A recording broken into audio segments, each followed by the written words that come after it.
আসসালামু আলাইকুম রহমতুল্লাহ। প্রিয় দর্শক, সোশ্যাল মিডিয়ায় রাশেদ প্রধানকে নিয়ে ছাত্র দলের অনেক লেখালেখি, অনেক বলাবলি, অনেক হুমকি দুমকি সবকিছু মিলায় কিন্তু সোশ্যাল মিডিয়া গরম হয়ে গিয়েছে। প্রিয় দর্শক, এদিক দিয়ে ছাত্রদল নেতা, পরাজিত নেতা আবিদুল এবং ছাত্রদল সভাপতি রাকিব ভাইয়েরও স্ট্যাটাস ভাইরাল, যেখানে আমি যেমন ডাক্তার শফিকুর রহমানকে নিয়ে কুরুচিপূর্ণ তাদের যে পোস্ট ছিল সেগুলো আবার নতুন করে স্ক্রিনশট দিয়ে সেগুলো ভাইরাল করা হচ্ছে।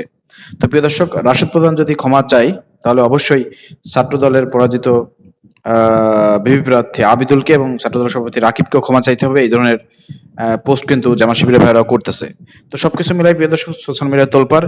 ইতিমধ্যে রাশেদ প্রধান কিন্তু এই বিষয়টা নিয়ে মুখ খুলেছেন। তিনি তার ভেরিফাইড ফেসবুক পেজে কেন তিনি কুলাঙ্গার শব্দটি ইউজ করেছেন এই বিষয়ে তিনি ব্যাখ্যা দিয়েছেন। প্রিয় দর্শক, চলেন আমরা তার সেই ফেসবুক পোস্টটি দেখে আসি, সেখানে তিনি কি লিখেছেন। কুলাঙ্গার শব্দ ব্যবহার ও ব্যাখ্যা। আসসালামু আলাইকুম। গতকাল এক বক্তব্য কুলাঙ্গার শব্দের ব্যবহার নিয়ে সোশ্যাল মিডিয়া তোলপাড়। একটু ব্যাখ্যা দেয়া প্রয়োজন, তাই দিচ্ছি। আমি নির্বাচনের আগে থেকেই আমার বক্তব্যে বলে আছি, শহীদ প্রেসিডেন্ট জিয়াউর রহমান এবং আপসহীন দেশনেত্রী বেগম খালেদা জিয়ার বিএনপি আর নেই। জনাব তারেক রহমান তার পিতামাতার আদর্শে বর্তমানে বিএনপি পরিচালনা করেন না। তিনি পিতামাতার সম্মান নষ্ট করেছেন, তাদের অপমান করেছেন। উপরে উপরে উল্লেখিত আমার এই বক্তব্যে কারো কোনো বড় ধরনের প্রতিবাদ লক্ষ্য করি নাই।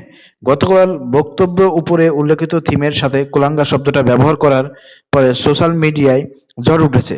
শত শত হুমকি ধুমকিতে আমার মেসেজ ইনবক্স সয়লাভ। আমার ব্যক্তিগত ধারণা, বিএনপি কর্মীরা কুলাঙ্গার শব্দের অর্থ ঠিকমতো উপলব্ধি করতে পারেন না। কুলাঙ্গার শব্দের অর্থ হচ্ছে কুল অর্থ বংশ, আর অঙ্গার অর্থ কলঙ্ক, বংশের কলঙ্ক। কুলাঙ্গার বিশেষ্য হলো এমন ব্যক্তি যার কুকর্মের ফলে তার বংশ কলঙ্কিত বা অপমানিত হয়। নির্বাচনের আগে থেকে আমার দেয়া বক্তব্য এবং গতকালকের বক্তব্য একই। একটি শব্দ স্টেটমেন্টের অর্থ পরিবর্তন করে নাই। তারপরেও কেন বিএনপি কর্মীরা এত উত্তেজিত? সম্ভবত কুলাঙ্গার শব্দের অর্থ বোঝে নাই। তারপরেও যেহেতু বিএনপি কর্মীরা রাগ করেছেন, তাই কুলাঙ্গার শব্দ ব্যবহার করার জন্য আমি আন্তরিকভাবে দুঃখ প্রকাশ করছি। আর কুলাঙ্গার শব্দ ব্যবহার করব না, কিন্তু অতীত থেকে ব্যবহার করা আমার বক্তব্য পরিবর্তন করতে পারছি না।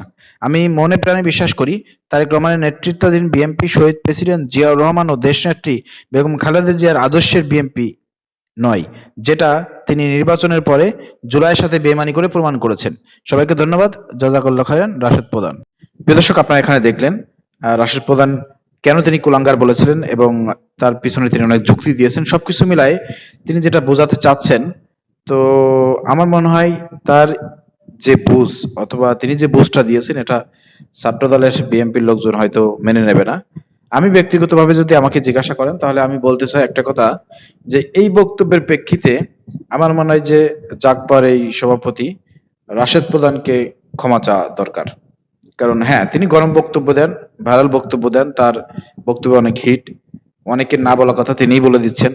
ঠিক আছে, তো সবকিছু মিলায় ঠিক আছে, বক্তব্য দেন, কোনো সমস্যা নাই। কিন্তু প্রধানমন্ত্রী তারেক রহমানকে নিয়ে কোনো কথা বলার আগে অবশ্যই শব্দ চয়নে কিন্তু খেয়াল রাখতে হবে। এবং কুলাঙ্গার শব্দ তিনি যেভাবে ব্যাখ্যা করলেন, যেভাবে বাংলা ভাষায় তিনি বুঝাই দিলেন ব্যাকরণ সহকারে, এটার সঙ্গেও কিন্তু আমি একমত না। কারণ কুলাঙ্গার শব্দটাকে আপনি যে ভাষায় যেভাবেই বুঝান না কেন, এটা কিন্তু বাংলাদেশের মানুষ এটাকে কিন্তু ভালোভাবে নেয় না। কুলাঙ্গার সন্তান বলা, কুলাঙ্গার বলে কাউকে গালি দেয়া, এটা কিন্তু মানুষ ভালোভাবে নেয় না। অর্থাৎ আপনাকে বাংলাদেশের মানুষের ভাব বুঝতে হবে এবং এই শব্দটা মানুষ কিভাবে দেখে সেটা বুঝে কিন্তু কথা বলতে হবে। অতএব এখানে ব্যাকরণের আপনি যাই দেন না কেন, ব্যাখ্যা বিশ্লেষণ যাই দেন না কেন, এটা কিন্তু অ্যাকসেপ্টেবল না। এবং আমি মনে প্রাণে বিশ্বাস করি যে এই ধরনের শব্দ ইউজ না করাই ভালো। এবং এই ধরনের শব্দ যদি ইউজ করে থাকে রাশেদ প্রধান, তাহলে তার জন্য, এই বক্তব্যের জন্য তিনি আন্তরিকভাবে কিন্তু ক্ষমা চেয়েছেন। প্রিয় দর্শক, তিনি তার এই স্ট্যাটাসের মধ্যে কিন্তু ক্ষমা চেয়েছেন। কিন্তু আমরা চাই একটা ভিডিও বার্তার মাধ্যমে অথবা কোনো একটা বক্তব্যে তিনি যদি ক্ষমা চান, সেটা ভালো হবে। এবং পাশাপাশি আমরা বলতে চাই, প্রিয় দর্শক, ছাত্র দলের সভাপতি রাকিব এবং পরাজিত ভিপি প্রার্থী আবিদ, তারাও যেভাবে আমি যেমন ডাক্তার শফিকুর রহমানকে নিয়ে একের পর এক মানে গুরুত্বপূর্ণ মন্তব্য করে যাচ্ছে, অবশ্যই তাদেরকেও ক্ষমা চাইতে হবে এবং তাদেরকেও পানিশমেন্টের আওতায় আনতে হবে। প্রিয় দর্শক, ভিডিও শেয়ার করে দেন।